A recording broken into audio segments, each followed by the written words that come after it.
O principal problema social no Brasil se chama desemprego. Fora isso, o trabalhador sempre fica com a sombra de ter um benefício cortado ou até mesmo perder o seu rendimento. O desemprego tem sido um dos grandes conflitos sociais, políticos e até mesmo familiar.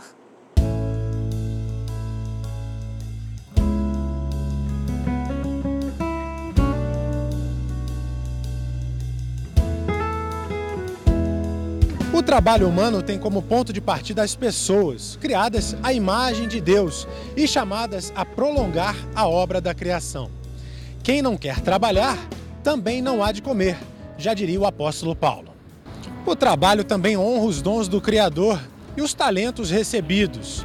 E também pode ser redentor. Isso porque, suportando o trabalho, unido a Cristo, o homem colabora para a sua obra redentora. Mas no Brasil faltam mais de 12 milhões de empregos. E esses números impressionam e assustam. Isso porque de trás deles existem pessoas, famílias, afrontadas em sua dignidade humana. Um homem se humilha, se castra no seu sonho. Seu sonho é sua vida e vida é trabalho. E sem o seu trabalho, o homem não tem honra. E sem a sua honra, se morre, se mata. Não dá pra ser feliz, não dá pra ser feliz. Não dá pra ser feliz, não dá pra ser feliz. Não dá pra... O desemprego atinge a dignidade humana. E no Brasil, segundo o último levantamento do IBGE, são quase 13 milhões de pessoas sem emprego. Basta olhar ao redor para perceber a inúmera quantidade de brasileiros privados do direito de trabalhar. Em tempos de crise, infelizmente, é muito comum conhecer alguém que esteja desempregado. Família quase todos são desempregados. Meu neto, tem muita gente lá no Araponga desempregado. Sim, meu pai, meu tio, tem muitas pessoas que eu conheço, uns amigos meus. Meu pai. Sim, tem muitos colegas meus que, entendeu, correm atrás de emprego e muitas das vezes a situação está tão difícil, muitas das vezes não encontram. No momento a gente tem muitas pessoas da família, né? Conheço meu filho, vai fazer 2 anos que ele está desempregado, procurando emprego, leva o currículo, todos os lugares a gente leva e até hoje não foi chamado. Conheço, na verdade sim conheço. Minha esposa, ela mesmo está desempregada já há 1 ano e 6 meses já praticamente.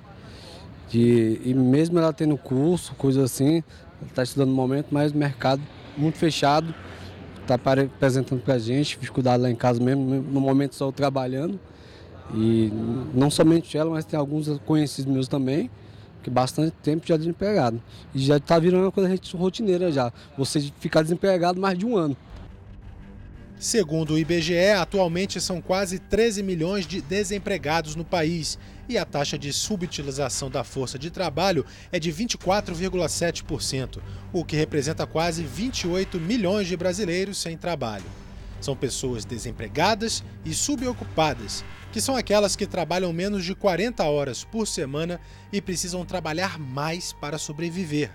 A soma desse contingente é o que a economia brasileira desperdiça de mão de obra atualmente, aumentando a crise e apavorando milhares de lares em nosso país. No período de 1 ano, houve uma queda, na verdade, do desemprego, que agora está em cerca de 12,4% da população. Ano passado estava em 13%. Mas essa queda no desemprego não seria algo a apenas se comemorar, porque, na verdade, uma outra taxa que a gente calcula, na verdade, aumentou, que seria a taxa de subutilização do emprego. O que é isso? Ela não inclui somente o desempregado, ela inclui as pessoas que estão, por exemplo, trabalhando menos que deveriam, ou então, por exemplo, as pessoas que desistiram mesmo de procurar emprego, que a gente chama de desalentado. Então, na verdade, o desemprego caiu, mas essa outra taxa aumentou. Então, pode-se ver que, na verdade, a crise econômica ainda não está superada. Meu último emprego foi em 2017, final de 2017, eu era analista administrativa de uma empresa de seguradora. Hoje estou procurando uma vaga inferior à que eu estava antes pela falta, né, que o mercado não tem contratado as pessoas e procurando coisas de nível médio, até um cargo inferior ao que eu era antes. É desfavorável, né? Porque na minha casa são 4 pessoas, apenas o meu marido trabalha, mas o que ele ganha não dá para manter a casa. Então é desesperador, tem que estar todos os dias à procura de emprego. Meu último emprego foi no final de 2017. Tá muito complicado, porque as contas ficam pendentes, você não tem como pagar, e isso fica só acumulando, né? Fica cada vez mais complicado, às vezes a gente pede dinheiro emprestado, é muito difícil. A gente envia currículo na internet, a gente não é chamado. A gente vem na agência e não tem vaga, né? Infelizmente, vontade a gente tem, o que não tem é emprego. Agora eu tô procurando, entregando currículo por aí e tô saindo aí para entregar em vários lugares, porém nada de emprego ainda, nada de ninguém ligar. Há 4 anos atrás, mas nesse período eu faço bico. Freelance, tudo que aparece eu vou pegando para não ficar sem nada, né? Nesse tempo eu vou distribuindo currículo, procurando oportunidade na agência do trabalhador e em alguns classificados que a gente vê que está anunciando, eu vou lá e levo o currículo. 4 anos, né? 4 anos, mas até agora estou parado, né? Porque eu sempre estou procurando. Tem outra profissão também, que eu trabalho na área gráfica também, mas também tá ruim nessa parte, também tá meio ruim. O tempo que eu estou parado aí, mas eu estou trabalhando por conta própria, né? Entendeu? Ajudante. Faço eventos também, que é 1 dia, 2 dias por semana. Mas o bom mesmo é trabalhar com carteira fechada, né? Aí estamos na luta aí, vamos lutar até ver onde vai. Um homem se humilha, se castram seu sonho. Seu sonho é sua vida e vida é trabalho. E sem o seu trabalho, o homem não tem honra. E sem a sua honra, se morre, se mata. Na realidade, a gente tem que imaginar que hoje nós somos homens organizacionais. O trabalho, muitas vezes, nos caracteriza como pessoa, né? No minuto em que você retira essa possibilidade do indivíduo, você está matando sonhos, esperanças, né?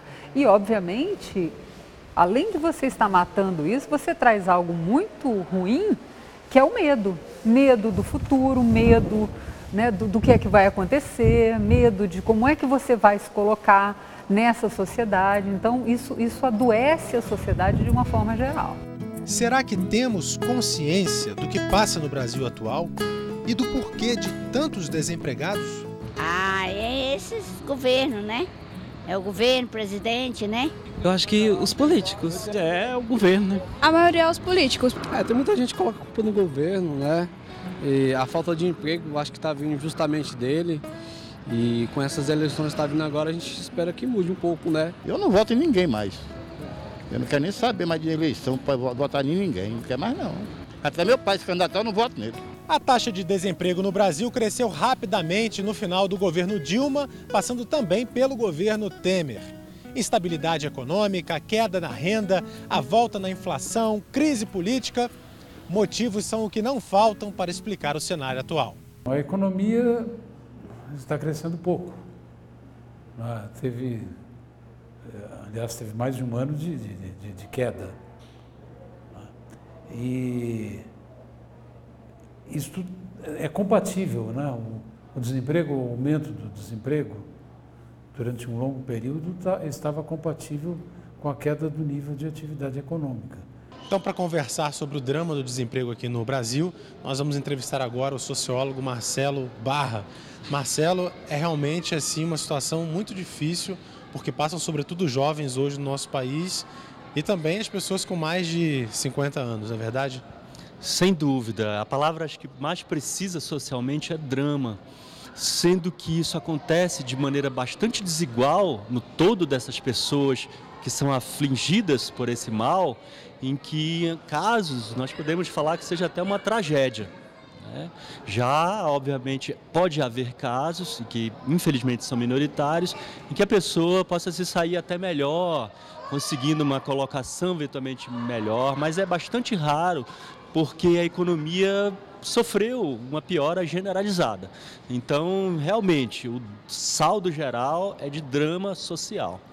Em primeiro lugar, é fundamental a população saber que é um problema generalizado da economia internacional.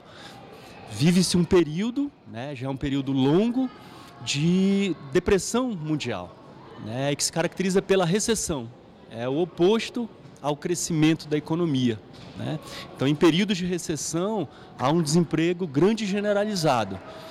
E há períodos de pequenas recessões, pequenos períodos de estabilidade, de estagnação da economia. Mas também há outros períodos de crise, como esse que se está vivendo, que não é apenas conjuntural, não é uma situação de crise, é algo estrutural, é parte do modo de funcionamento da economia atual. E nacionalmente também há os problemas nacionais, específicos nacionais, que uma crise econômica com impacto tremendamente social, como no caso do desemprego, e também as versões política, ambiental, moral da crise que está colocada, por exemplo, no caso brasileiro.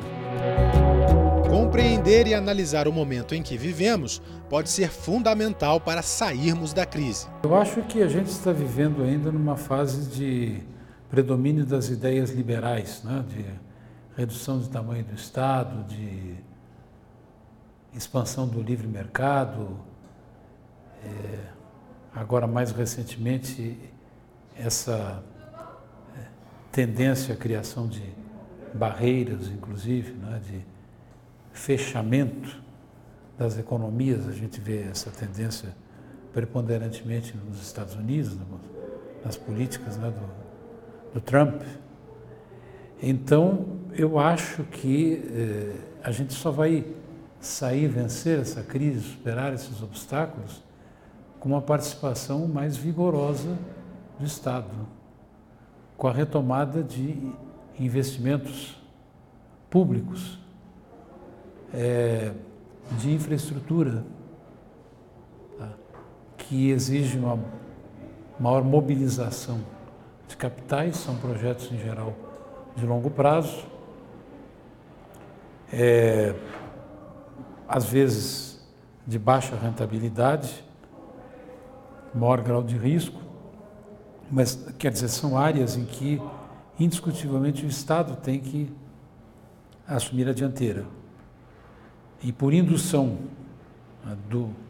da iniciativa do Estado ser seguido pela iniciativa privada, ou servir de sinalizador para a iniciativa privada. No Brasil, principalmente, isso é claramente demonstrado ao longo da nossa história. Para muitos analistas, a atual crise econômica pode ser comparada à Grande Depressão ou crise de 1929. Foi uma grande crise econômica que persistiu até a Segunda Guerra Mundial. É considerado o pior e mais longo período de recessão econômica que o século XX passou.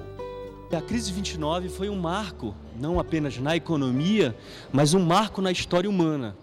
A crise de 29, ela tem relação muito linear, muito direta com a Segunda Guerra Mundial, porque o período do crash da Bolsa de Valores de Nova York, em 1929, tinha sido o maior período de recessão humana da história da economia. Só que há vários indicadores, há vários sinais que apontam para que a crise atual ela já tenha inclusive superado em dimensões a crise 29.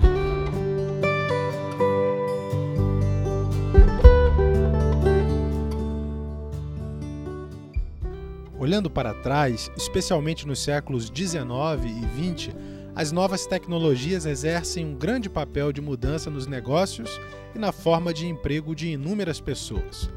Boa parte delas trabalhava na lavoura quando algumas máquinas foram introduzidas, forçando-as a se movimentarem em direção ao setor industrial, por exemplo. Não tardou e um novo movimento tem sido observado. O avanço da tecnologia vem mudando a dinâmica do mercado de trabalho e até 45% das atividades feitas por profissionais podem ser automatizadas. que a cada vez que a gente tem uma transformação, seja ela tecnológica, como aconteceu, né, ao longo desse meio tempo, nós temos uma rearrumação. Então, obviamente, aquilo que não estava adequado aos novos tempos acaba ficando ultrapassado e um nível de desemprego ocorre. Só que existe uma rearrumação, né? Qual que é a problemática do que a gente vem atravessando nesses últimos anos ou quase na década? Essa rearrumação, ela está lenta, ela está muito difícil. Então, o que acontece? Uma série de pessoas não conseguiram se reorganizar para essa nova visão de mundo. Isso é um mundo digital, isso é um mundo que requer algumas competências, alguns conhecimentos, algumas habilidades e algumas atitudes diferenciadas. Ter a condição de entender que aquele formato que ele tinha antes pode, né, não é que não vá, pode não funcionar nesse formato de mundo atual. Como você tem métodos que vão avançando em termos de substituição de mão de obra, você tende a uma automatização, uma automação crescente dos métodos de trabalho, uma robotização. Então, os setores, em geral, mais absorvedores de mão de obra são aqueles que absorvem mão de obra menos qualificada, menos exigente em termos de formação e de treinamento, e que, por outro lado, pagam salários mais baixos, quer dizer, é o que a gente chama de emprego de menor qualidade, de pior qualidade. Em meio ao cenário econômico recessivo, com diminuição do ritmo da produção e do consumo e aumento do desemprego no país, quem está em busca de um trabalho ou mesmo pensa em arrumar um novo deve ficar atento. Isso porque, com a desaceleração econômica, alguns setores foram afetados e têm menos vagas. Entre eles, o do turismo, o do marketing e o da construção civil. A construção civil realmente ela ficou quase que paralisada. A gente teve eu diria, uma grande depressão no mercado imobiliário, que é bem visível, né? No volume, no valor das transações, dos aluguéis, no número de imóveis desocupados, na desaceleração de programas, né, que perderam a sua intensidade, como, por exemplo, Minha Casa Minha Vida. Né? Isso tem um reflexo muito grande e que se manifesta exatamente na perda de vagas, de empregos. É um setor que é altamente empregador de mão de obra. No caso da agricultura e da pecuária, particularmente na agricultura, eu diria que, primeiro, que o Brasil precisa incentivar mais a agricultura familiar, a agricultura de subsistência, a produção de alimentos para o consumo interno. E o que a gente vê nos censos agropecuários é o contrário, uma concentração do número de propriedades. Quer dizer, a tendência de que pequenas e médias propriedades vão sendo engolidas pelas grandes propriedades, que normalmente exigem maiores capitais e que estão mais voltadas para o mercado externo, para a exportação.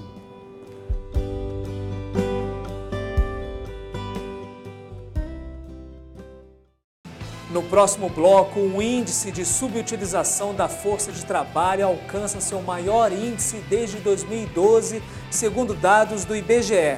E os principais atingidos são as mulheres e os negros.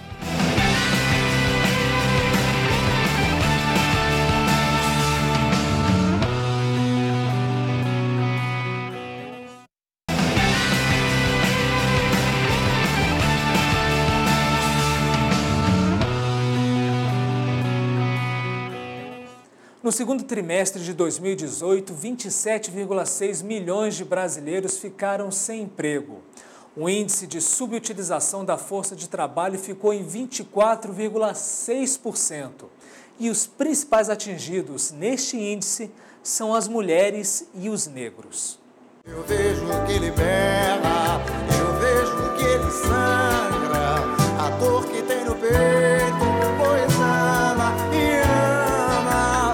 Um homem se humilha, se castra o seu sonho é sua vida vida e vida é trabalho. Uma nova realidade surgiu no Brasil, a taxa de subutilização da força de trabalho. O termo pode parecer até estranho ou complicado, mas basta olhar ao nosso redor para ver o seu conhecimento. Homens e mulheres que, apesar da dificuldade, não se entregaram ao desemprego. Essa taxa de subutilização da força de trabalho, ela inclui a taxa de desocupação, que é popularmente conhecida como desemprego, a taxa de subocupação por insuficiência de horas trabalhadas, que é o pessoal que não trabalha 40 horas semanais, mas gostaria de estar trabalhando mais horas por semana. Por exemplo, um garçom que trabalha aos finais de semana, ele poderia querer trabalhar mais horas por semana, mas não está tendo essa oportunidade. Ele está empregado, mas ele está trabalhando menos horas que deveria, então esse também está incluso. Também tem os desalentários, então são pessoas que muitas vezes desistiram de procurar emprego, seja porque elas não encontram emprego na área delas, ou porque elas se consideram muito idosas ou muito jovens para conseguir um emprego, ou estão envolvidas com outras atividades, por exemplo, tem que cuidar dos filhos, não tiveram tempo de procurar emprego, mas que querem emprego sim.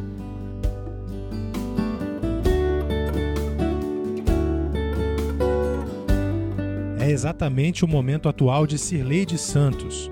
Quem passa todos os dias no setor comercial sul em Brasília não imagina que atrás da aparência frágil dessa mulher exista uma grande batalhadora. Cirleide chegou na capital do Brasil há 7 anos como auxiliar administrativa. Com o fim do casamento, Cirleide e seus 3 filhos foram alcançados pela maior crise econômica no Brasil, levando-a ao desemprego. No momento mais difícil da sua vida, a heroína dessa família enxergou em seu talento a oportunidade de sustentar a sua casa. Após a separação, eu estava desempregada e como eu já trabalhava com artesanato, eu comecei a fazer minha exposição, minhas feiras para sustentar minha casa, sustentar os meus filhos. O direito sagrado do descanso não acontece mais para Cirleide, que precisa aproveitar todas as oportunidades para trazer o pão nosso de cada dia. Estou de segunda a sexta no setor comercial sul e aos sábados e domingos estou na Feira da Moda Brasil, ali no CIA. Então, deixa eu ver se eu entendi. Você precisa trabalhar os 7 dias da semana para poder, vamos dizer assim, atingir o seu objetivo. Sim, na verdade, hoje a gente está assim. Quanto tempo tem que você tem feito esse trabalho agora, assim, quando você retomou? Então, eu já faço isso há uns 3, 4 anos, só que eu entrei nos grupos e comecei mesmo a usar o meu trabalho como uma forma uma fonte de renda há 2 anos atrás. Como muitos brasileiros, a rotina dela não é nada fácil, repleta de muita luta. Tudo começa ainda na noite anterior, na confecção do artesanato, que é socorrida pela constante ajuda da filha Débora, de 15 anos. E não tem hora para terminar. Primeiro dia de montagem a gente tem que acordar assim um pouco mais cedo, umas 5h30, da manhã, 5h30, 5h40, para que você chegue e monte as suas coisas, Até 8 horas tem que estar tudo montadinho. Pega o ônibus, deixa o filho na babá, é claro, eu tenho a babá, deixa o filho na babá, meio-dia, 1 hora ele entra na escola. E tem também a creche, A Débora minha filha, que é o meu braço direito, que me ajuda. Então ela deixa a Esté na creche e a Esté fica até às 5 horas da tarde. É o tempo que eu cheguei, mas geralmente a Débora também que me socorre, vai lá e busca a Esté. A situação de Cirleide é o retrato de cerca de 5 milhões de brasileiros chamados desalentados. Agora, como alternativa a esse trabalho, eu imagino que você gostaria muito de ter um emprego, Assim, conseguir um emprego, não é isso? Ou você prefere realmente esse trabalho que você faz o seu horário? Como é que é isso para você? Sim, na verdade tem as suas vantagens e suas desvantagens. Eu gosto muito do que eu faço, amo trabalhar com esse produto que eu faço com amor. Só que tem o outro lado, que você não sabe quanto você vai vender, quanto você vai ganhar, o que vai entrar. E o serviço fixo, o trabalho fixo para mim, seria ótimo também, porque você sabe, é uma estabilidade financeira que você vai ter. Todo mês ali você sabe que aquele dinheiro vai entrar. né? E você não vai ter tanta preocupação. Então, assim, tem o seu lado bom e o seu lado ruim. Então, todo dia é uma preocupação. Nossa, quantos que eu vou vender? Será que eu vou vender? Porque o que eu vendo, eu trago mantimento para dentro de casa, inteiro o meu aluguel, né? Então, é assim. Mas eu tenho vontade de voltar ao serviço fixo. O meu plano é conseguir um emprego fixo, certo? E conciliar os dois trabalhos.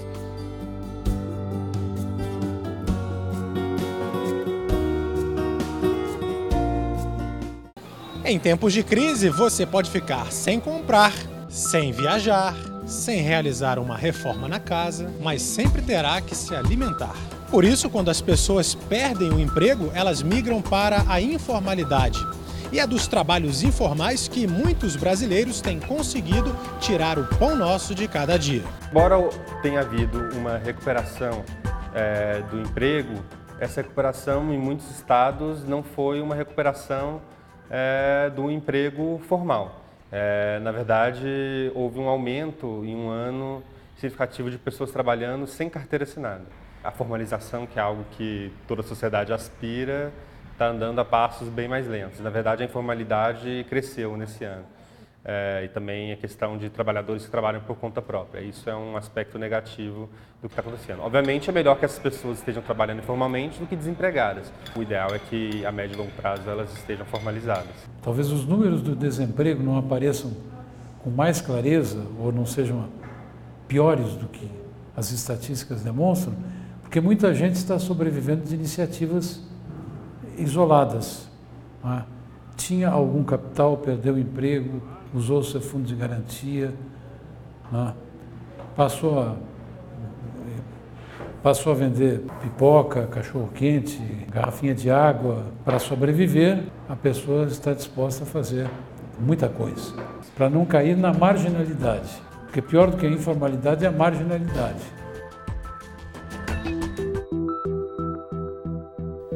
Como a Cirleide, muitos outros brasileiros foram obrigados a buscar nas ruas uma forma de renda. O Brasil se tornou um país da informalidade. Nessa situação, já estão mais de 37 milhões de pessoas. Vamos apresentar agora histórias de algumas que estão literalmente correndo atrás de dias melhores. O nosso primeiro personagem, por timidez e até vergonha da sua atual situação, pediu para não ser identificado. Um jovem de apenas 22 anos que não tem medido esforços para alcançar a sua única determinação: sustentar a família. Eu tenho que pagar pensão, eu pago aluguel, eu tenho que me manter. E só pro meu filho, só de pensão que eu dou pro meu filho é R$300, cara. E daqui, graças a Deus, tá difícil. A gente tem dia que não tá bom, tem dia que não tá, mas a gente tá conseguindo, né? Há mais de 2 anos sem um emprego formal, ele chegou um dia a escolher em qual empresa queria trabalhar, como cobrador de ônibus no Distrito Federal. Hoje, descrente e inconformado com o Brasil real, aponta um dos principais vilões dessa crise. Eu acho que é o governo, né, que na verdade que está fazendo isso, porque há uns 2, 3 anos atrás não estava desse jeito, com falta de emprego. Há 2, 3 anos atrás, quando eu entrei de cobrador, tinha outras vagas de emprego. Eu que escolhi, eu fiz foi escolher, eu falei, não, vou trabalhar nessa. Aí, um ano para frente, depois disso aí, 1 ano e meio, decaiu de emprego. Tá ruim demais, gente. Após perder o emprego e perceber a falta de vagas no mercado, começou a recorrer aos bicos. Foi tapeceiro e auxiliar de pedreiro. Com o aumento da crise, até essas oportunidades desapareceram. Sentiu chegar ao fundo do poço. Aí foi quando eu me vi parado, né, passando necessidade em casa. E daí me apresentaram, só me falaram, né, que dava para ganhar dinheiro desse jeito. Inúmeras vezes eu passei aqui, mas nunca assim levei fé, né? Falei, será como é que é? Será se alguém que paga para trabalhar, se alguém der mercadoria? Mas acabei que descobri que aqui a gente faz o nosso investimento e ganha o nosso dinheiro, né? Depois que eu descobri mesmo que a gente tira um dinheiro aqui, consegue tirar um sustentozinho para a família e, no caso, nunca mais passei necessidade como eu passava, não. Mas eu passei uns 9 meses ruim antes de descobrir aqui. Ruim mesmo, fazia um bico assim na semana, 2, R$160 por semana. Aí tava difícil, tava complicado. Diferente do que muitos acreditam, essas pessoas que correm o dia inteiro para vender sua pipoca, água e qualquer outro tipo de mercadoria são responsáveis por todo o investimento e precisam superar diversas adversidades e humilhações para sobreviver. A gente vai botar a mercadoria no vidro do cliente, tem cliente que não deixa a gente colocar, tem cliente que bate o vidro assim, sobe o vidro na nossa cara, tem cliente que leva a nossa mercadoria, não espera a gente chegar a tirar do vidro não, leva, vai embora com as nossas coisas. Mas são coisas assim que a gente, é tão mínimo, né, que Deus abençoe e vem em dobro, acaba vindo em dobro, mas a gente sofre muita discriminação aqui. Tem gente que grita com nós quando a gente fala, pô, não quero não, tira, pelo amor de Deus, não bota não. Não deixa nem a gente chegar a pôr, mas olhares estranhos. Se eu for falar aqui, eu vou passar o dia todo falando do que a gente já sofreu aqui nesse sinal, cara. Além de correr para vender o amendoim, ele também se esforça constantemente para alcançar um emprego com carteira assinada, seja em agências de trabalho ou levando pessoalmente o seu currículo.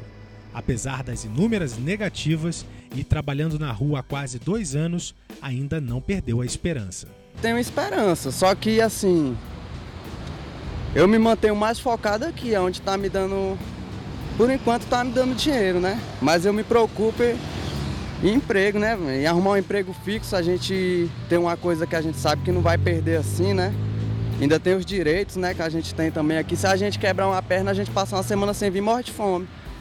Não trabalha, não come.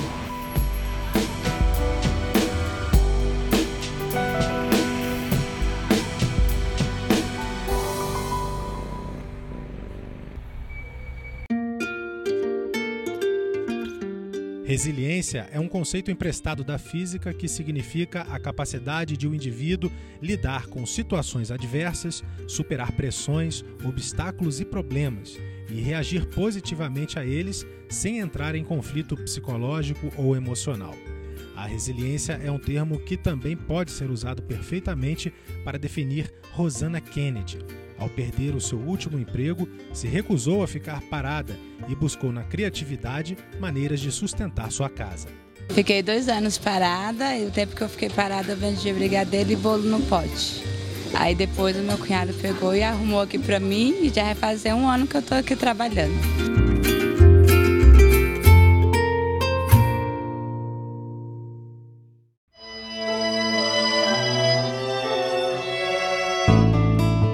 Também na região central do Brasil encontramos esse carioca, que também teve seus sonhos engolidos pelo flagelo do desemprego. Desempregado há quase 4 anos, Paulino Nunes chegou ao ponto de se acostumar com o preconceito e a humilhação. Tá difícil, tá fácil não. Sol quente, quando é sol é chuva. E que não faz pra você, abrir o pessoal fecha o vidro, abrir você quer oferecer, o pessoal vai fechando o vidro, né? É difícil, cara, não é fácil não.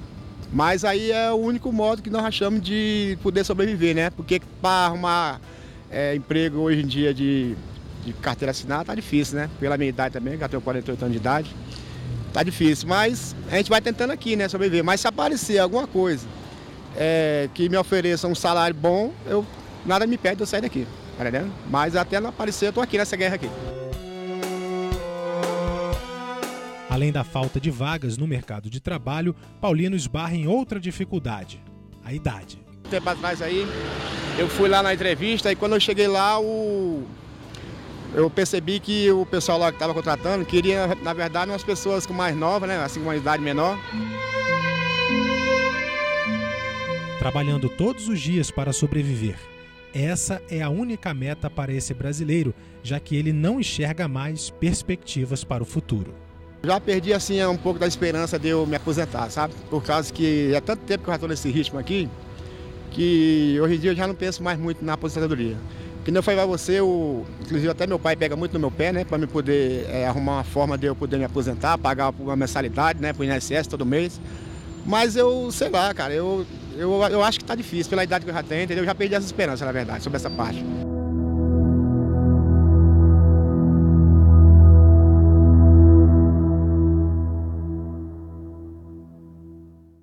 A informalidade é uma dessas maneiras em que o capital ele usa para aumentar a sua lucratividade sem conferir os direitos sociais, porque algo que seria devido é retirado, ou seja, ele passa a ser informal. Não é um emprego, é apenas um trabalho.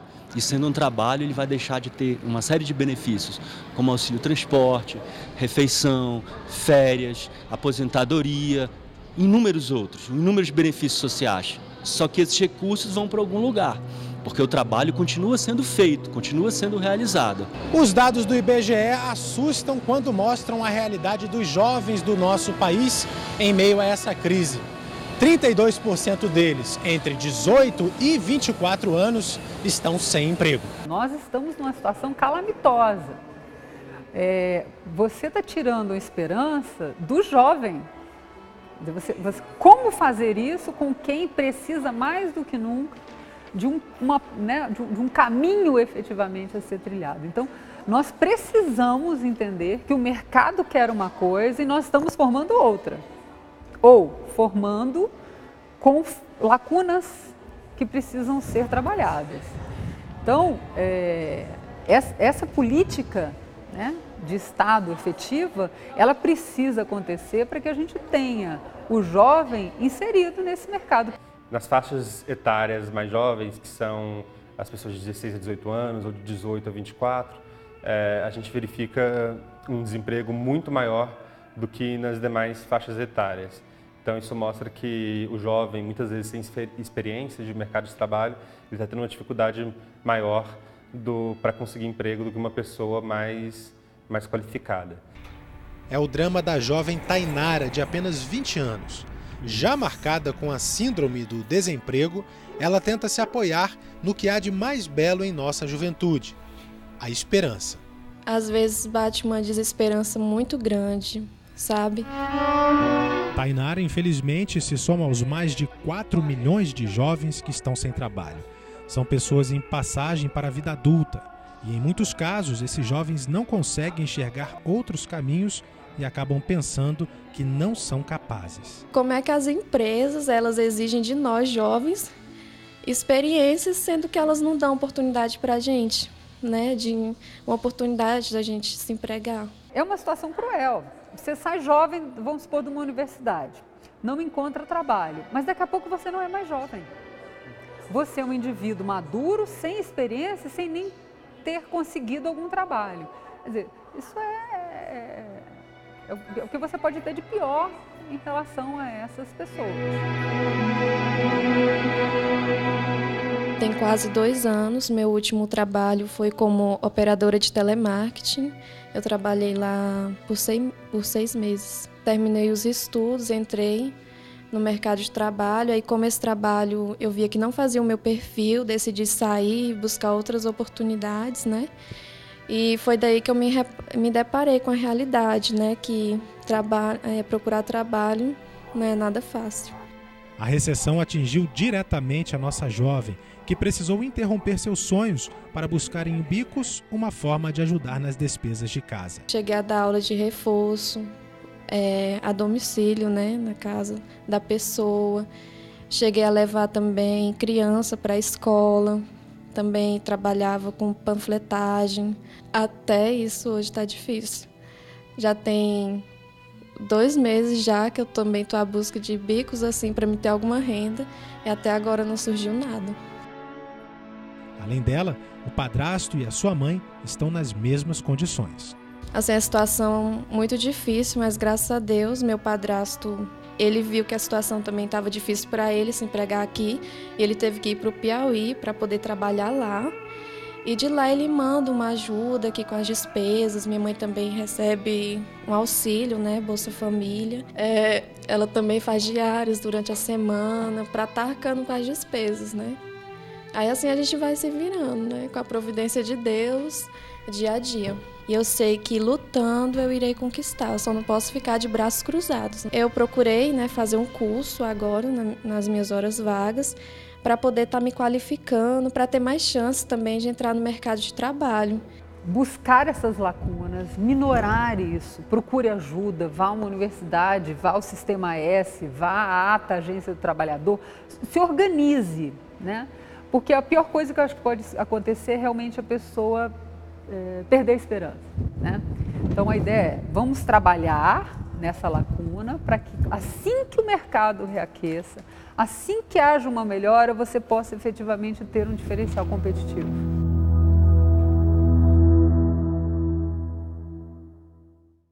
Outros números alarmantes da pesquisa realizada pelo IBGE mostram que a situação do desemprego é ainda mais difícil para as mulheres. Elas são 51% das pessoas desempregadas e entre os negros, 15% estão sem emprego. Esse dado é muito importante e essa realidade ela vem sendo detectada já há muitos anos, há muitas pesquisas.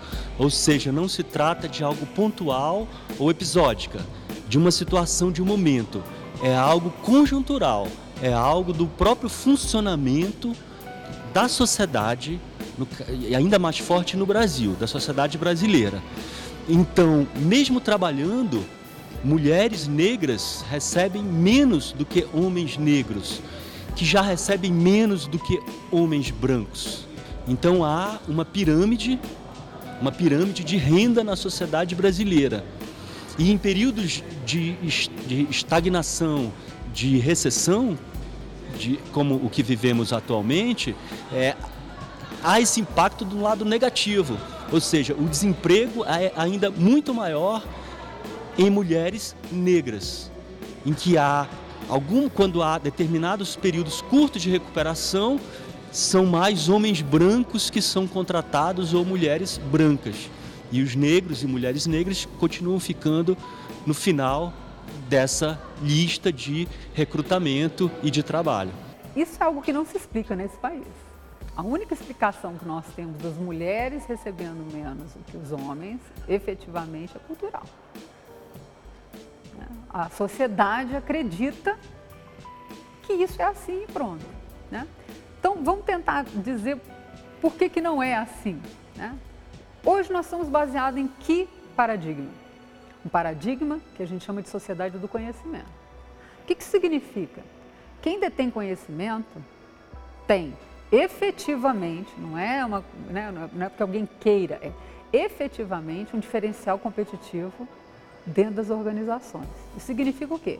Quem tem maior quantidade de anos de estudo, quem consegue fazer algo a mais, quem consegue efetivamente traduzir as suas competências no trabalho, é um profissional de muito valor. E isso independe do gênero. É isso que tem que ser colocado. Então, hoje as mulheres já estão com uma quantidade de anos a mais que os homens formalmente de estudo e ainda ganhando menos. Elas têm trabalho, família, a organização disso tudo, de uma casa e continuam trabalhando. Elas são tão produtivas quanto.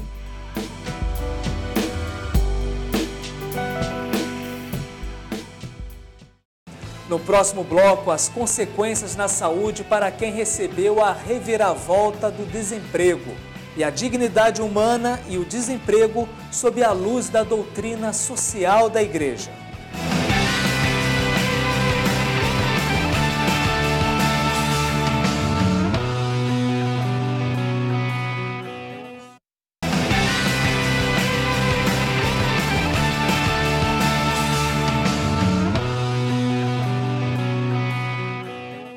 O trabalho, além de ser um apoio financeiro, é também fonte de equilíbrio psicológico e social.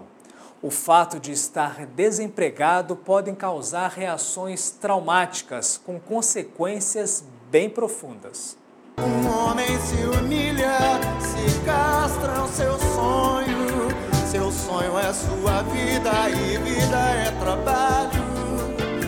E sem o seu trabalho, um homem não tem honra, e sem a sua honra se morre, se mata. O desemprego danifica a dignidade das pessoas e fere os valores fundamentais. Essa frase do Papa Francisco ecoa forte nas realidades de muitos pobres jogados à margem do desprezo e da incerteza. Não dá pra ser feliz, não dá pra ser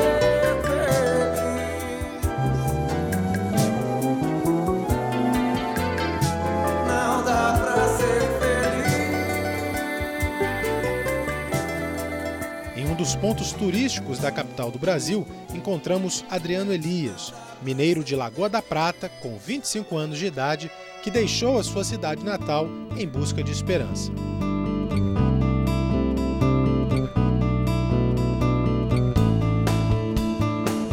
Sou morador de Minas, mas vim para Brasília para conseguir um serviço, mas o serviço está difícil, que a falta de emprego está demais. Adriano, homem do campo, começou a trabalhar ainda muito cedo. Tem experiência em quase tudo, principalmente no cuidado com gado. Chegou até mesmo se aventurar montando em bois em rodeio. Mexi já com companhia de rodeio. Tratando dos bois, já montei também. Tem 6 meses que eu estou aqui, morando aqui. E cada dia está aumentando mais morador de rua por falta de emprego. A capital do Brasil, que sempre atraiu pessoas em busca de uma melhor condição de vida, também se tornou o refúgio do Adriano. Porém, depois de muito buscar uma oportunidade, ele se deparou com a mais cruel realidade. Não existem vagas de trabalho em todo o país. Pensei que aqui em Brasília seria melhor, né, assim, para conseguir serviço. A realidade que eu encontrei é que tá para todo lado a mesma situação, falta de serviço. Mas infelizmente o que eu consegui foi aqui na Torre de TV, trabalhando como lavador de carro, franelinha. Segundo o último levantamento do IPEA, mais de 100 mil pessoas vivem nas ruas, não tendo apenas sonhos interrompidos, mas principalmente a dignidade afetada. Essa aqui é a minha casa, ó. Vou lhe mostrar um pouco. Aqui temos colchão, kit de higiene, temos tudo. De eu dormir, né?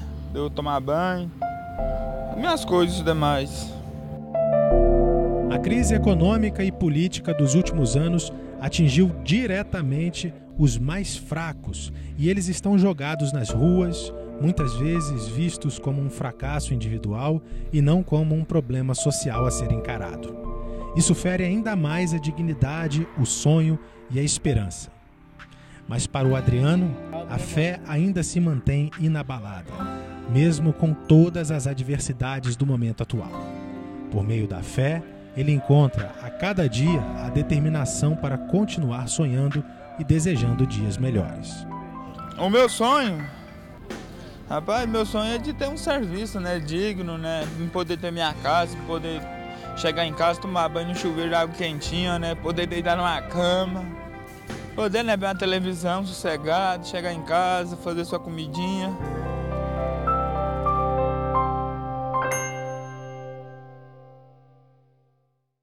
O drama vivido por Adriano é o mais cruel retrato de um país que aos poucos retorna para o mapa da fome.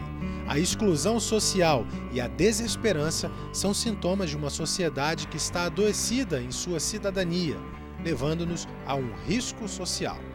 Os riscos sociais são tremendos. Há desde estudos que mostram o aumento da criminalidade, né, o aumento da mendicância, né, o aumento do suicídio, as taxas de adoecimentos generalizados, tanto físicos como cardíacos, pulmonares, como de rins, fígado, aumentam nas populações desempregadas, como doenças psíquicas, como transtornos psíquicos e que podem inclusive levar ao grande mal do suicídio, são maiores nas pessoas em desemprego. Então, levam a uma situação praticamente de desespero na população e na sociedade e que é muito perigoso, porque acaba incentivando uma política de medo que não resolve absolutamente nada num processo de recuperação das condições sociais e das condições econômicas de um país. A integração das pessoas na sociedade depende de acolhimento e passa também pela luta contra a pobreza. Não se podem oferecer ajudas aos pobres sem dar-lhes trabalho e dignidade. A Igreja, como voz profética na sociedade, nos orienta nesses tempos difíceis. Agora a gente vai conversar com um assessor da Comissão Episcopal para a Ação Social Transformadora, Frei Douto, aqui da CNBB. Frei Douto, o trabalho é muito importante para a dignidade de qualquer pessoa, não é verdade? É verdade. Veja, Tiago, que a doutrina social da Igreja, ela destaca 2 aspectos dessa questão do trabalho. Uma que o trabalho enobrece a pessoa, o ser humano, né? E que traz dignidade para a pessoa, a gente pode estender isso, a dignidade para a família, assim por diante. O Papa Francisco tem enfatizado muito isso, quer dizer, como é que nós, assim, o ser humano vai ser uma pessoa integral? É quando vai ter garantido para ele o acesso à terra, ao trabalho e ao teto. É isso que dá dignidade à vida da pessoa, né? Então, e o trabalho está no centro disso, né? Quer dizer, o trabalho que traz sustento, o sustento que você leva comida para casa, a roupa, a educação. Então, assim, esse elemento é central, né? Dá dignidade e enobrece. Quer dizer, você pega uma pessoa que não tem trabalho, qual é a primeira característica dessa pessoa? É a tristeza, é o desalento, a falta de esperança, de perspectiva, né? Mas quando a pessoa ela tem o seu trabalho garantido, quer dizer, muda, né? Transforma a vida da pessoa. Quer dizer, uma pessoa enobrece, né? Dá dignidade, traz alegria, felicidade. O senhor citou aí a doutrina social da Igreja, né? E o primeiro documento dela foi a encíclica Rerum Novarum do Papa Leão XIII, né? Nessa encíclica foi basicamente uma resposta da Igreja Católica aos desafios daquele tempo, 1891. A Revolução Industrial, né, já tinha passado a primeira e a segunda, e eram grandes as massas de assalariados, até explorados, podemos dizer assim, né?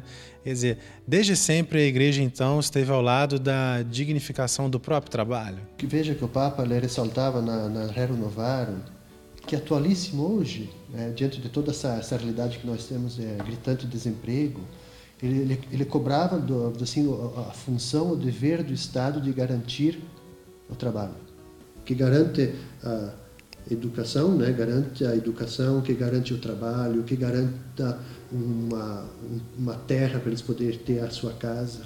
É isso, né? Saúde, educação. Isso tem que ser papel do Estado, a gente não pode abrir mão. O valor profético da Rerum Novarum leva a Igreja à afirmação dos princípios de valor universal em favor do homem que necessita trabalhar e ter garantidos seus direitos. Nós temos também uma situação que o Brasil está vivendo, já viveu em outras décadas, que é a questão dos imigrantes, né? E atualmente o Brasil tem recebido vários contingentes de pessoas aqui do continente, né?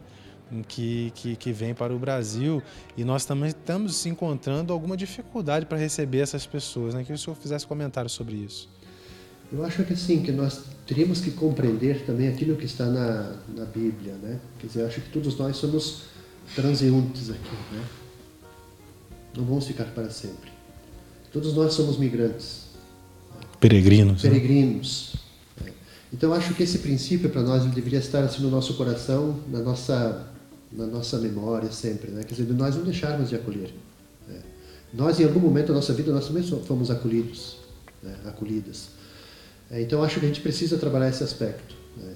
Eu acho que a gente não pode ficar, como está acontecendo hoje aqui no Brasil, esse jogo de impura em impura, né? Não é responsabilidade minha, é do governo federal, é do governo estadual, é do governo municipal, e que as pessoas acabam ficando sofrendo lá. A integração das pessoas na sociedade depende de acolhimento e passa pela luta contra a pobreza. Não se pode oferecer ajuda aos pobres sem dar-lhes trabalho e dignidade. A Igreja, como voz profética na sociedade, nos orienta nesses tempos difíceis. As estatísticas têm mostrado que o Brasil voltou para o mapa da fome, né? Tanto é verdade que nós, esse ano aqui, retomamos aquela campanha do Betinho. Lembra? Final do ano passado, retomamos o Natal Sem Fome. Quer dizer, isso é sintomático. Já fazia aqui 6, 7 anos que não tínhamos mais o Natal Sem Fome. Esse ano, aliás, final do ano passado, retomamos isso. Uhum. Então, para nós, assim, olhos vistos, assim, todo esse empobrecimento da população. Né?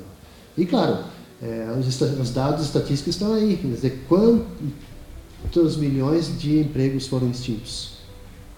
Onde é que eles vão buscar? Quer dizer, nós temos que ser hoje no mundo, o Papa falava isso no diálogo com os movimentos populares, quer dizer, nós temos que ser agentes de esperança. Né?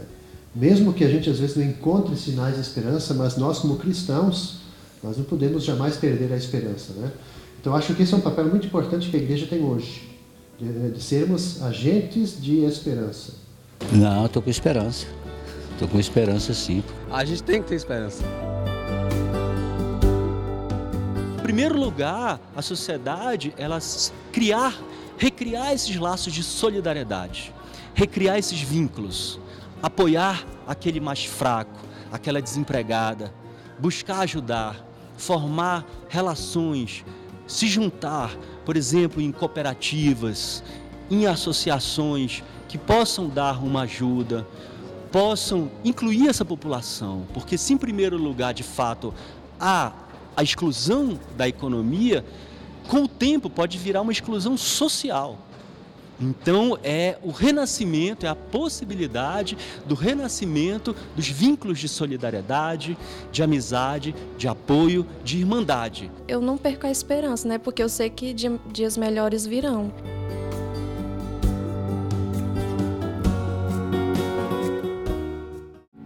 Lembremos do que São Paulo escreve na carta aos Romanos: sede alegres na esperança, pacientes na tribulação e perseverantes na oração.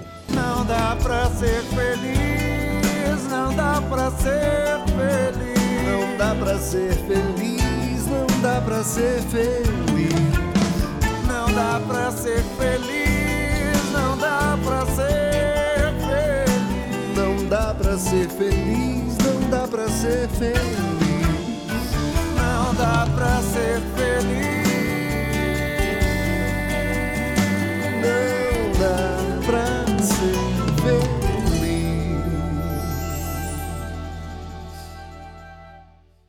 O trabalho é necessário para formar e manter uma família, ter direito à propriedade e realizar o bem comum.